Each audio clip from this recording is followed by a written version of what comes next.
start with the biggest one, the one that shocked the world. It started it all, too. Started it all. You knew this was going to be a good free agency, and this is the first one breaking. And it's Deandre Hopkins being traded to the Arizona Cardinals in exchange for David Johnson, a few other pieces. We're going to talk about the Cardinals and the Texans here.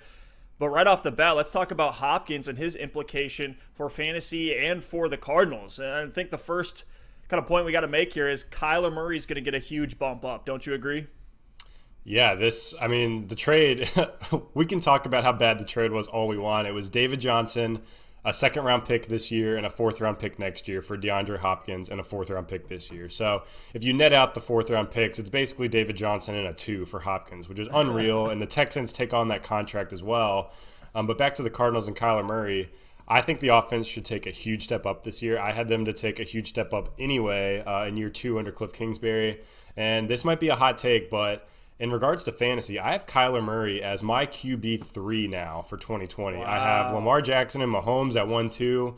And to me, Kyler was already like a 5 or 6. I think he finished last year as QB7 or 8. I don't have that off the top of my head.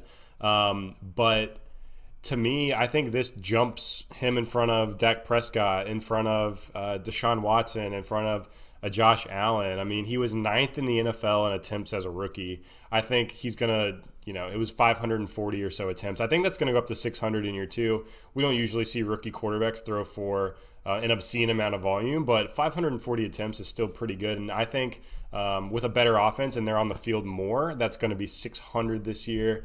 His TD rate was low. He only threw 20 pass touchdowns in 2019. So you think about that. He was 9th in attempts, but he was 21st in passing touchdowns. So I think that's going to kind of even out a little bit, and we could see him get up to 25 or 30 touchdowns from the 20 he threw as a rookie.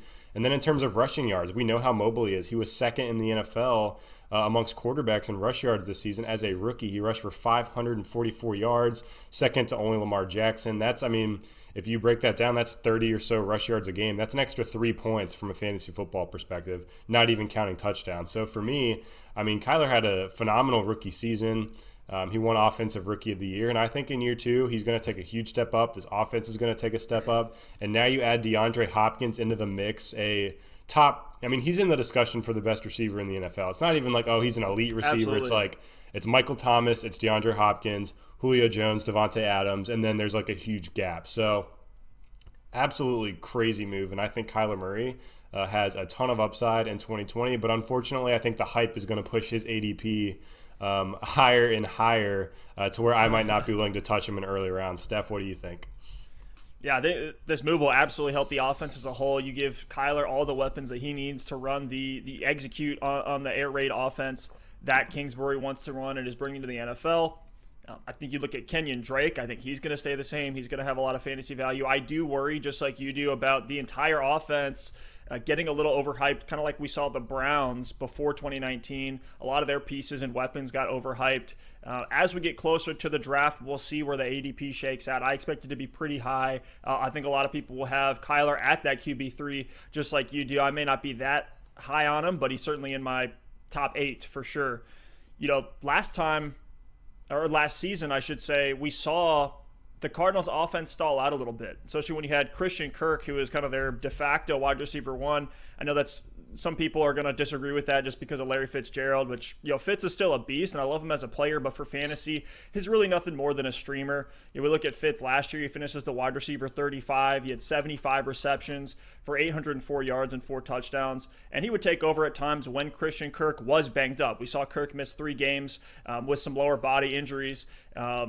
But we did see some really high flashes in this offense. So I want to read you a couple stat lines between the Kyler Murray and Christian Kirk stack, because I think this will point us in, or at least give us a glimpse, I should say, of where Hopkins and Murray are going to be on a weekly basis in fantasy. So we have a game at Baltimore. We had Kyler completing 62% of his passes for 349 yards, putting up 16 fantasy points. And Christian Kirk in PPR leagues had 6 receptions for 144 yards at 17 fantasy points. So that's a game right there, and a tough matchup on the road against Baltimore. They both played pretty well.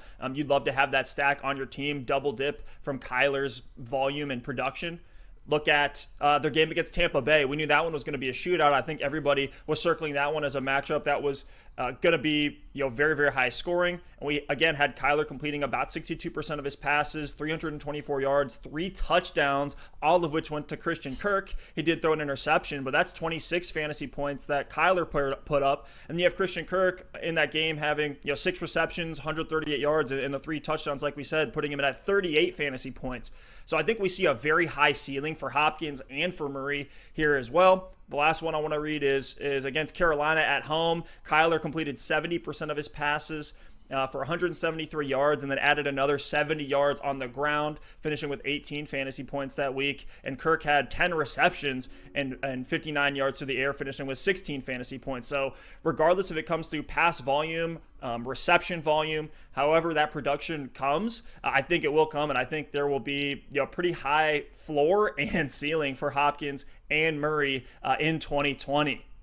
Now, yeah, I got one last thing on the Arizona side. I just want to double down on what you said. I think a lot of people have said this in the media and things like that, but I agree with them that Hopkins probably stays about the same. I think it's maybe a slight downgrade at quarterback because, I mean, Kyler Murray's just younger, still developing. But then the fast-paced offense that Hopkins is going to be in, I think kind of evens that out. So for me, he's still, to me, the second wide receiver off the board in fantasy, just behind Michael Thomas. Just for some quick context, Deshaun Watson threw the ball 495 times last season, 505 the season before.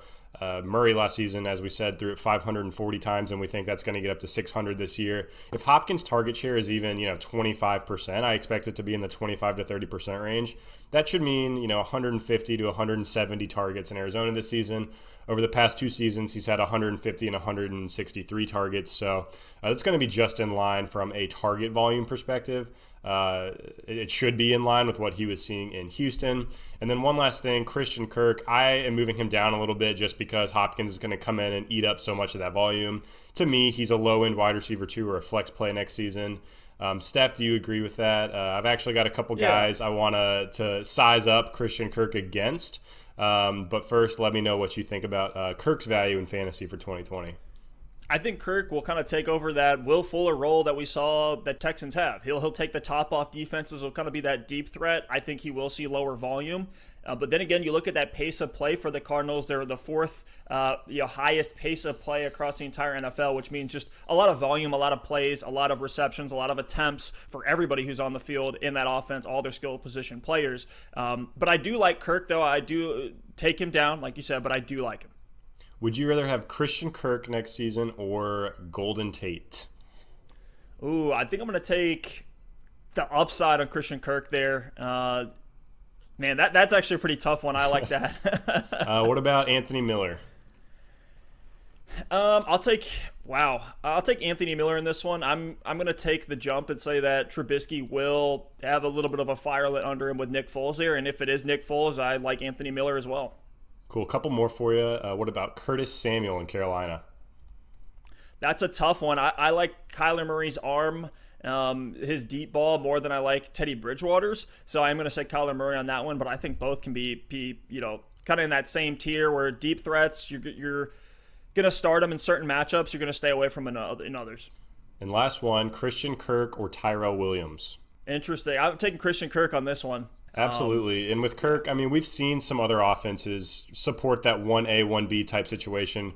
Obviously, the Buccaneers is the low-hanging fruit here. Mike Evans is the elite wide receiver. Chris Godwin is able to level up and become a star receiver himself. In Atlanta, we're seeing that start to happen. Maybe this year it'll really be more of a Godwin-Evans situation with Julio Jones and Calvin Ridley. In Dallas, they've got Amari Cooper and Michael Gallup, who both went over 1,000 yards last season. The Browns with Odell and Jarvis support 2 strong, star receivers. The Vikings did it for a while. Well, maybe not this past season, but Thielen and Diggs was always a great 1-2 punch. So it's definitely possible for Kirk to continue to develop as a player. Hopkins obviously is going to take that hype and that upside down a little bit, but there's still a lot of room for him to be a solid contributor in fantasy football.